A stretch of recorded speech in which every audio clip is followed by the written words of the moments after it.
Top quality और consistent performance के लिए सिर्फ सिल्वर पंप नाम याद रखना।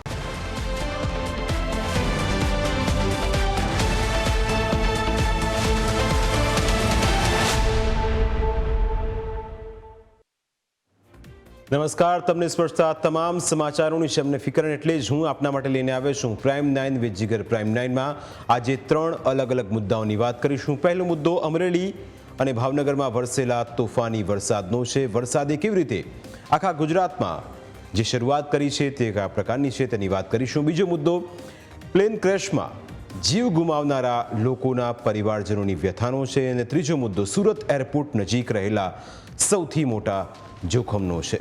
આ તમામ મુદ્દાઓની વાત કરીશું, પરંતુ સૌથી પહેલાં વાત કરીએ અમરેલી અને ભાવનગરમાં વરસેલા ભારે વરસાદની.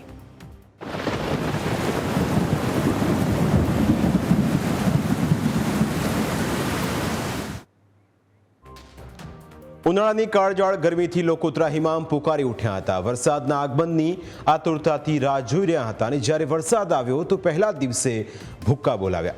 ખાસ કરીને સૌરાષ્ટ્રમાં અમરેલી અને ભાવનગર, જૂનાગઢમાં મુશળધાર વરસાદ વરસ્યો, જેના કારણે સમગ્ર પંથક જરબ તડબોળ થઈ ગયું. સૌથી પહેલાં વાત કરીએ ભાવનગરની. ભાવનગરમાં ક્યાંક રસ્તા વચ્ચે ગાડી બંધ પડી ગઈ તો ક્યાંક 2 વ્હીલર ચાલકો ફસાઈ ગયા.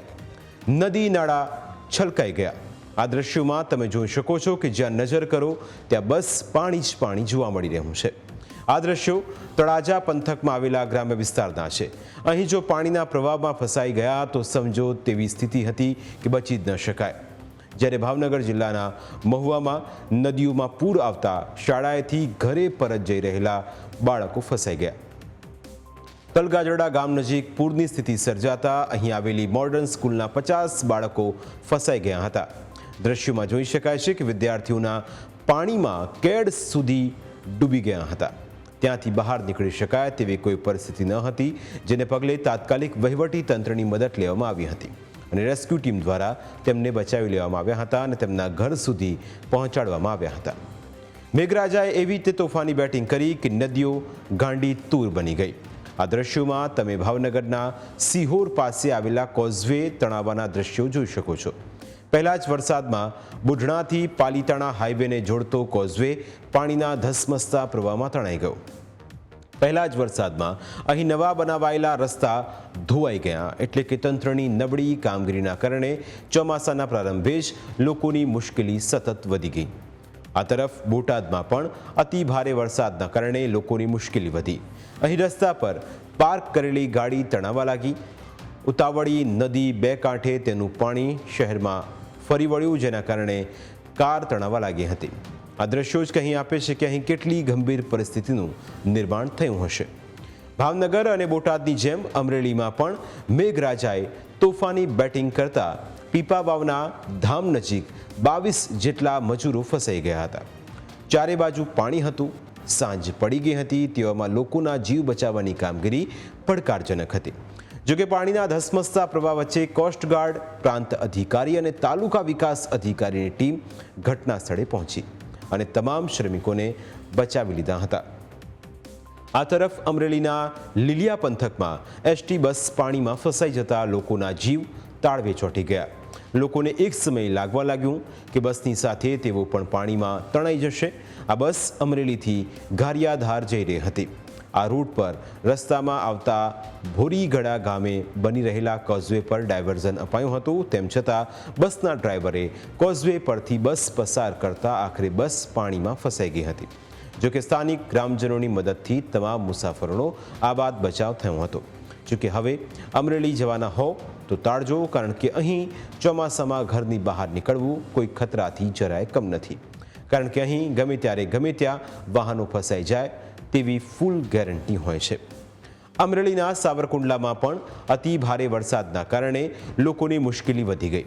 આ દ્રશ્યોમાં તમે જોઈ શકો છો કે કોઝવે વચ્ચે ટ્રક કેવો ફસાઈ ગયો. આ દ્રશ્યો સાવરકુંડલાના ગોરડકડા ગામ પાસેના છે, જ્યાં કોઝવે પર પાણી ફરી વળતા ત્યાંથી પસાર થઈ રહેલો ટ્રક ફસાઈ ગયો હતો. અહીં આવેલો મહુવા સ્ટેટ હાઈવે પાણીમાં ગરકાવ થઈ જતા બંધ કરી દેવાયું છે, કારણ કે રસ્તા પરથી તણાઈ જવાની અહીં કોઈ ગેરંટી નથી. બીજી તરફ રાજુલાના વાવેરા ગામે નદીમાં ઘોડાપૂર આવતા રસ્તો બંધ કરવાની ફરજ પડી હતી.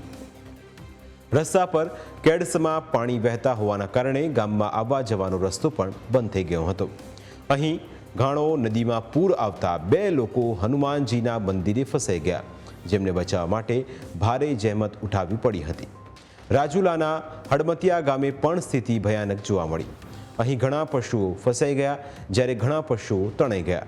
નદીના ધસમસતા પ્રવાહમાં અહીં 25 જેટલા ઘેટા તણાઈ ગયા. જોકે સ્થાનિકોએ 10 ઘેટાને રેસ્ક્યુ કરીને બચાવી લીધા હતા. વાદળો જાણે નીચે આવીને ફાટ્યા હોય તે રીતે રાજુલાના નાના રીંગણિયાળા ગામ બેટમાં ફેરવાઈ ગયું. અહીં ધોધમાર વરસાદ વરસતા રીંગણિયાળા ગામમાં જળબંબાકારની સ્થિતિ જોવા મળી. ગામમાં અવર જવરનો રસ્તો બંધ થઈ ગયો છે. અમરેલીમાં એ હદે પરિસ્થિતિ ખરાબ જોવા મળી રહી છે કે પહેલા જ વરસાદમાં ધાતરવડી ડેમ 2માં 20,000 ક્યુસેક પાણીની આવક થઈ છે અને તેના કારણે ડેમના 16 દરવાજા 3-3 ફૂટ ખોલવામાં આવ્યા છે. ડેમના દરવાજા ખોલવામાં આવતા ખાકબાઈ, વડ, ઉછિયા, રામપરા અને હિંડોરણા સહિતના ગામડાઓને એલર્ટ કરવામાં આવ્યા છે. આ તરફ જૂનાગઢને પણ મેઘરાજાએ ગમરોડી નાખ્યું. પહેલા જ વરસાદમાં જૂનાગઢના રસ્તા જરતરબોળ થઈ ગયા અને પહેલા જ વરસાદમાં તંત્રની પોલ પણ ખુલી ગઈ, કારણ કે શહેરમાં ખોદકામ કરેલા રસ્તા પર પેચ વર્ક કરવામાં ન આવતા વાહન ચાલકોને મુશ્કેલી ભોગવવાનો વારો આવ્યો. ઠેર ઠેર ભૂગર્ભ ગટરમાંથી પાણી ઉભરાતું જોવા મળ્યું. પ્રથમ વરસાદમાં જ તંત્રની પ્રી મોન્સૂન કામગીરીના ધજાગરા ઉડી ગયા.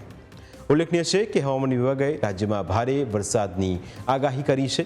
20 જૂન સુધી દક્ષિણ ગુજરાત અને સૌરાષ્ટ્રમાં અતિ ભારે વરસાદની આગાહી કરવામાં આવી છે, જ્યારે મધ્ય અને ઉત્તર ગુજરાતમાં હળવાથી ભારે વરસાદની આગાહી કરવામાં આવી છે. જોકે પ્રથમ વરસાદમાં જ મેઘરાજા આવી તોફાની બેટિંગ કરશે તેવી કોઈએ કલ્પના પણ ન કરી હતી. અમદાવાદમાં પણ સમી સાંજે શરૂ થયેલો વરસાદ લગભગ 2 થી 2.5 કલાક સુધી વરસ્યો, પરંતુ શહેરોના અંદર તંત્રની નબળી પ્રી મોન્સૂન કામગીરીની પોલ પણ ખુલી ગઈ છે તે નક્કી છે. અમદાવાદ શહેરમાં પણ ધોધમાર વરસાદ વરસ્યો અને ઘણા નીચાણવાળા વિસ્તારોમાં પાણી ભરાવાના પણ સમાચાર આવ્યા. તો બીજી તરફ ગ્રામ્ય વિસ્તારોમાં પહેલેથી જ મુશ્કેલીનો સામનો કરી રહેલા લોકોની મુશ્કેલી વધારે વધી ગઈ છે.